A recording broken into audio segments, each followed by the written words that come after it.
Thank you very much for handing over. So my name is Glyn Heatley. I'll do introductions in a second, but I want to thank you both for inviting us to come along here. Savello is a professional services company, so we actually work in the industry delivering solutions for our clients around the sort of data science, analytics, big data space.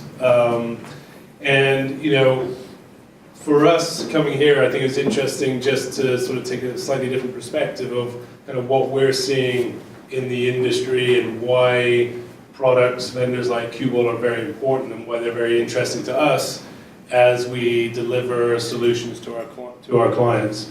So thank you for the opportunity. So we're going to give a bit more context of why Qubole in the bigger picture from a business perspective.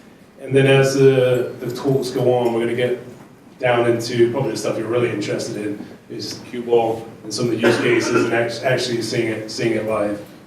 So we're going to talk a little bit about what we call the modern data architecture. So I'm not going to steal the thunder of my colleagues, so let me first introduce them. So again, my name is Glyn Heatley. I look after the UK for Savello. We're actually a US company, but I was going to say don't hold that against us, but I lived out there for 20 years and I am actually American. So I help run the UK, but I am a solution architect and practice lead, so I run our analytics and information management practice. With me here today I have colleagues out of my practice, so Hiresh, solution architect, and Hira, a data scientist and data engineer and many a thing, and also Sudha, who's a data engineer, data scientist. So these are the guys that you really want to listen to as they get into their talk. So just before I hand over to Hiresh to go into the details, you know, for us, you know, we really think data, as you guys, while you're here, is a game-changing asset, and we're seeing most organizations still continue to struggle to turn that into an asset. You know, and you know, it's even becoming more and more of a challenge for organizations as we think about all the explosion of the different data types, the data volumes, the velocity, variety, all of those things of the data. So companies are still struggling with getting their arms around traditional data sets as well as these new data sets. But we are seeing, you know, data as almost on the balance sheet as an asset within an organization. So companies are looking more and more to leverage it internally, but also think about monetizing that data and how can we create opportunities around that data to change our business, but also potentially generate revenue for our business. Legacy technologies, unfortunately, are still stalling the ability to do innovation. So there's still a lot of vendor lock-in within organizations, the big vendors that we're you know, the legacy vendors, the Oracles of the world, the IBMs of the world, sorry over here. But there's, you know, typically lock into those particular long-term contracts, you know, those platforms, you know, the speed of innovation of those organizations really, you know, stifle companies' ability to innovate. So those companies that are sort of breaking the mold and are able to sort of take hold of leveraging some of these modern data architectures or modern data platform technologies such as Qubole are really starting to make a difference. And are really starting to embrace not just you know classic vendor technologies or new vendor technologies, but also open source technologies. You know, it used to be, you know, a few years ago, still a bad word to suggest open source technologies, but now we're seeing that as a differentiator. And the other thing, you know, and why we came about Savello was also there's going to be better, faster, cheaper ways of doing things. You know, the ability to move quickly is critical. You know, people are expecting sort of Google-like speed in terms of access to data. You know, I want to get that data now. The business has changed so quickly. The industries are changing so quickly. So there's a need, you know, to be able to move quickly and change course. You know, legacy waterfall methodologies, approaches, big bang approaches of projects are just not sustainable, and they still continue not to be successful. So we, Savello, were born in the cloud. You know, this is our point of view, and so what we do is we embrace a lot of these modern technologies, these modern architectures, modern methodologies to deliver value to the clients in a dynamic way. So We're going to jump into kind of what the drive is for a modern data architecture and what an actual modern data architecture is, and then get into the meat of how Kubel supports that. Yep.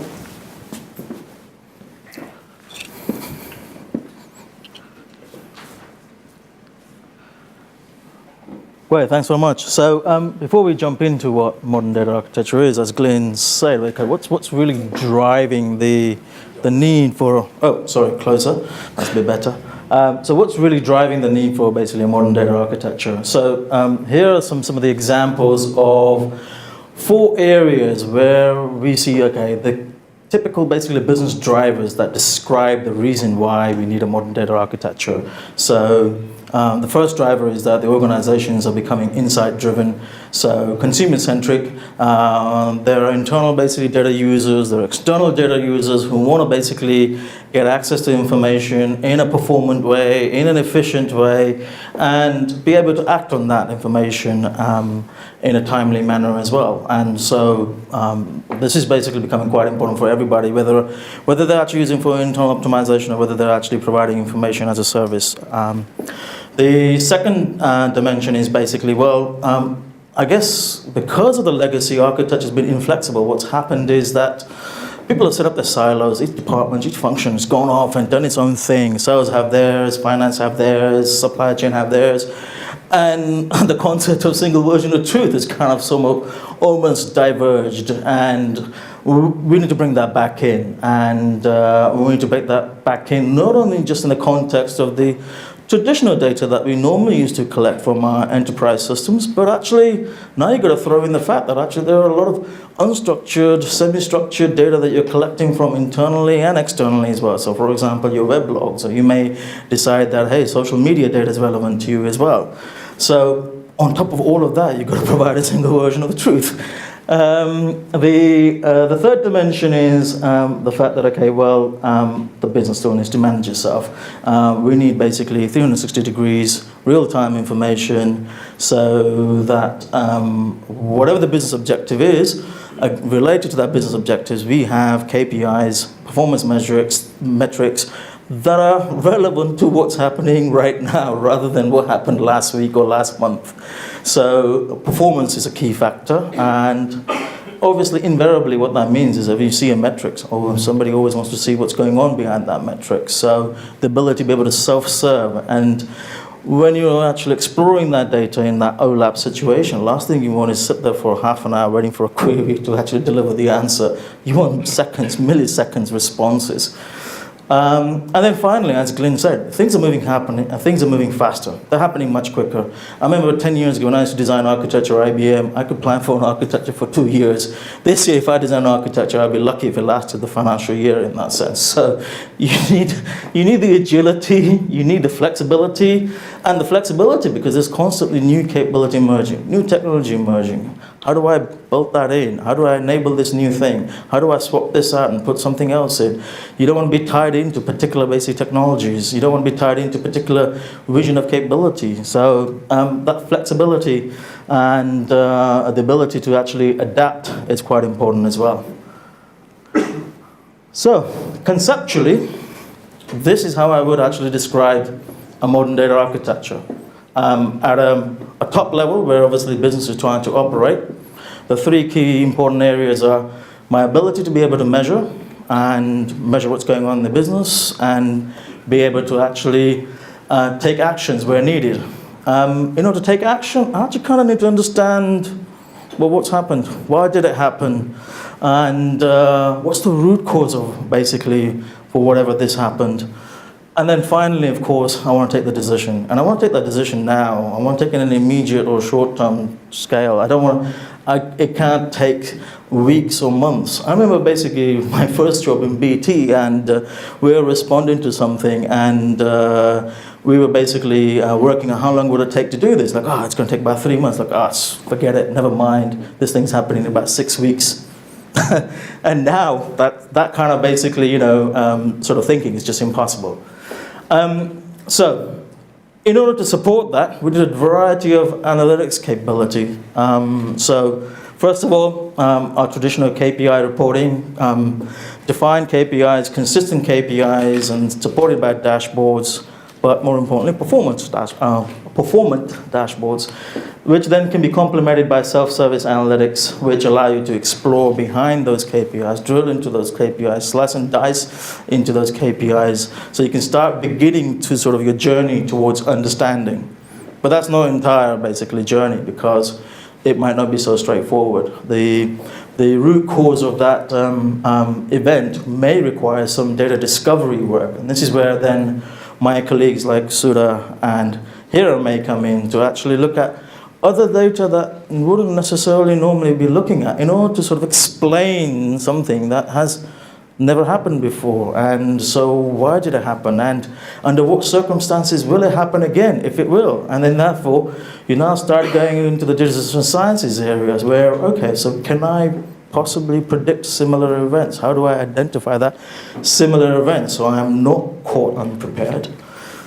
And then what this means in terms of data management is that I need two types of data management capabilities that are actually connected. I need a centrally governed, defined data management capability with common master data, common definitions, common meanings, etc., so that I can do all the things that I normally used to do in terms of the KPIs and the OLAPs with a common understanding. But at the same time, I want to be able to explore the future meanings and the wide variety of other data that I don't normally look at, but I want to bring them in because I want to try and understand what's been happening and what may happen. And so I need a loosely governed area where I can have my semi-structured data. And this is where basically I begin to explore the future model, if you will, that will inform how I might do things in the future.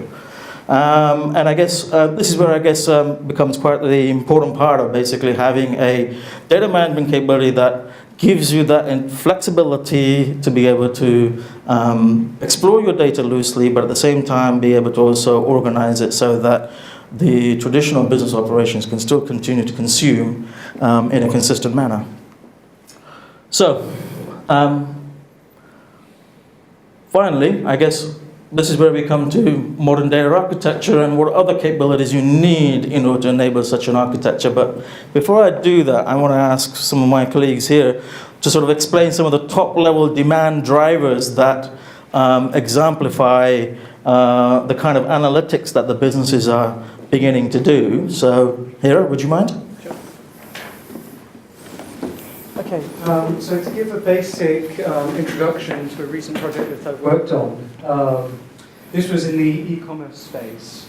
Sorry, mic's cutting out. That was in the e-commerce space, and you've got quite rapidly varying requirements. So this particular project, we had quite a wide variety of data sources. I think about 10 or 12 individual data sources, 40 or 50 data pipelines.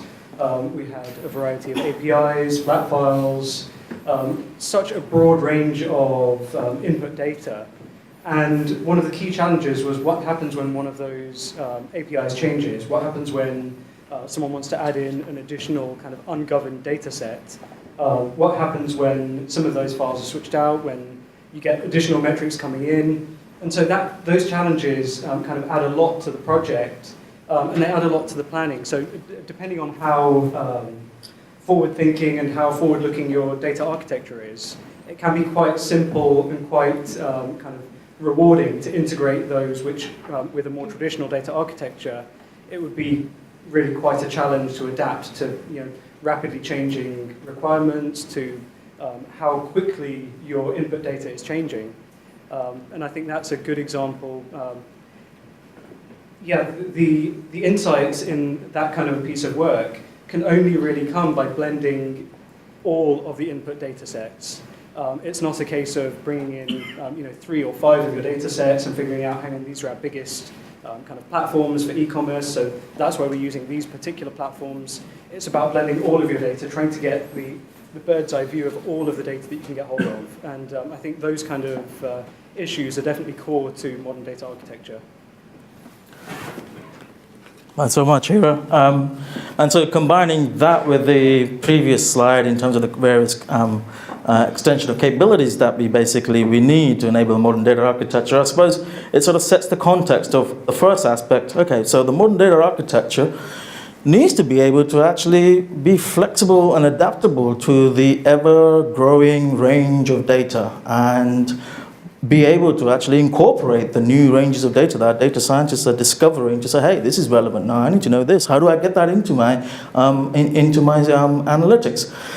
The other important part is obviously is that to enable that architecture, you need to think of a different way of actually executing the delivery of that architecture. So 10, 20 years ago, the traditional basically ways of delivering solution would be I spend 3 months doing design, and then after that, basically take a waterfall approach to basically build, test, etc. That's all that governed by IT, and that's no longer really viable because I need to actually work with the data scientists, my business stakeholders, and I need to have a more agile approach of designing a solution that's got business input as much as IT input, as much as data sciences input. So the need for an execution model that's agile and collaborative is important. And then thirdly, of course, the organization and governance. So once again, actually, the inside of data actually really belongs to the business. Business really is the part of the organization to be driving that insight. And so how do we govern the data sciences and data analytics capability and organize that within the business? And in the same way, then how do we actually leverage the enablers that IT provide? So how does that mean in terms of basically how those functions operate, cooperate with across IT and business? So different kind of organization and governance is required. Our classical sort of BICC concepts might no longer be relevant. You need to think of a different way of doing this. So those three fundamental, elements are essential for everything that we're talking about in terms of how a modern enterprise needs to enable data and insight. So finally, an example of a modern data architecture. So in this particular case, we're looking at a travel company, and this is an example of the physicalized capabilities within that modern data architecture. So I'm going to ask my colleague Sudha to explain some of the inputs and the outputs of that modern data architecture. So then we can see the complexities of the data management requirements that we're all here to see. Sure. Can you hear me all right? Yeah, you have to hold it close. Hi. Okay. Speak louder. Yeah, speak louder too. Yeah. So this is an example, like my colleague said, of a travel company which sort of had data coming in from disparate sources.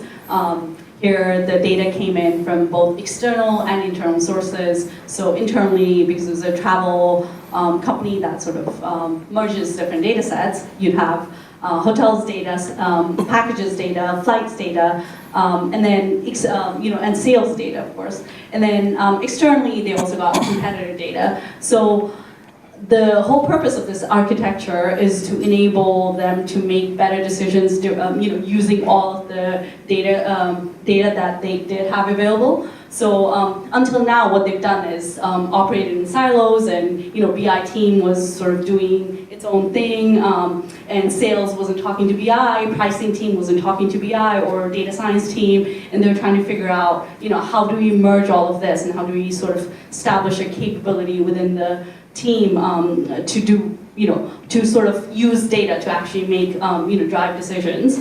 So that's where we drew up this architecture, and you can see Kubel, where it comes in as part of the data management layer, works with Snowflake, which acts as a data warehouse, and then Kubel enables the data blending and preparation. And here you sort of see the data streams go into two different streams.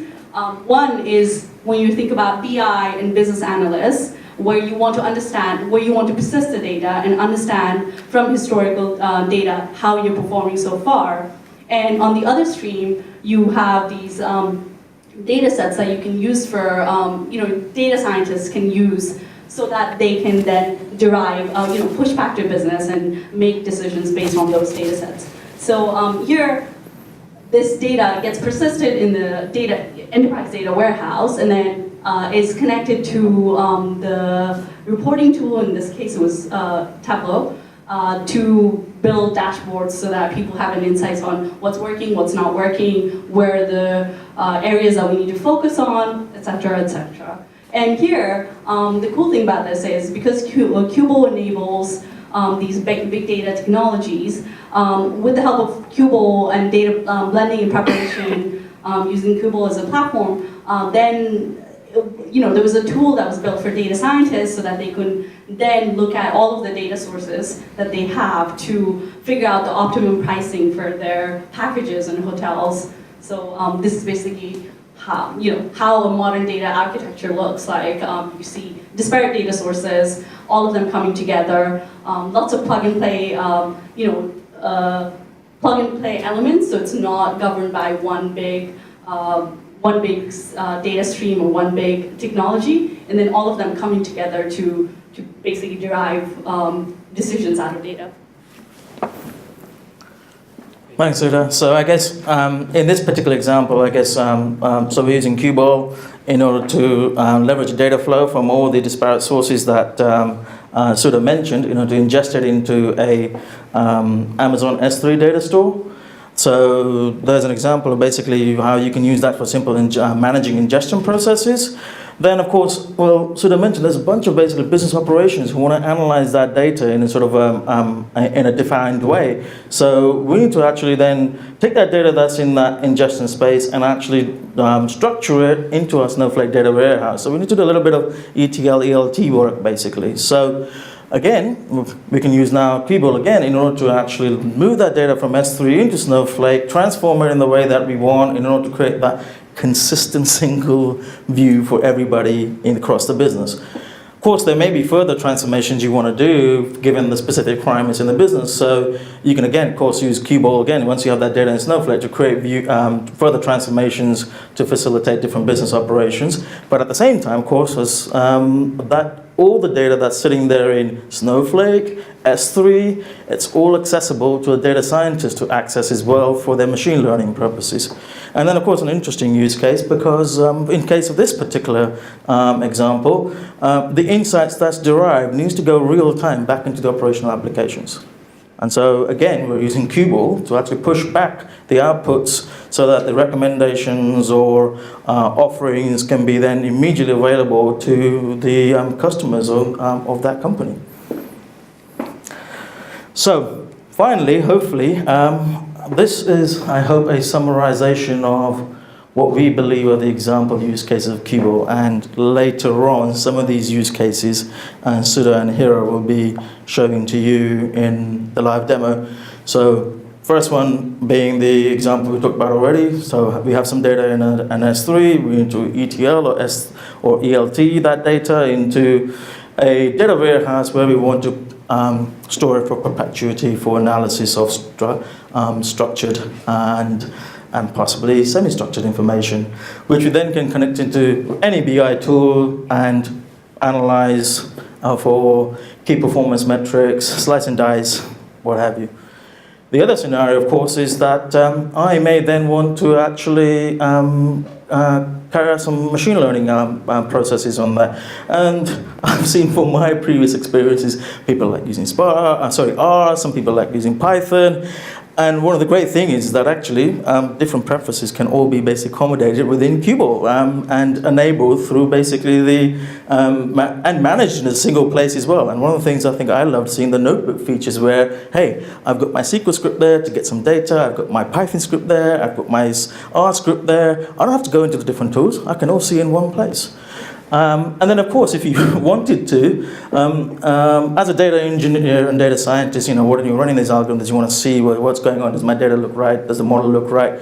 You can visualize that data and see it's coming out correctly. But equally, you may want to actually do some real-time visualization. So you can plug in something like Tableau, so you can actually see what data you're actually processing in memory in Qubole, as well as, of course, any data that you may have persisted somewhere else as well. Right, so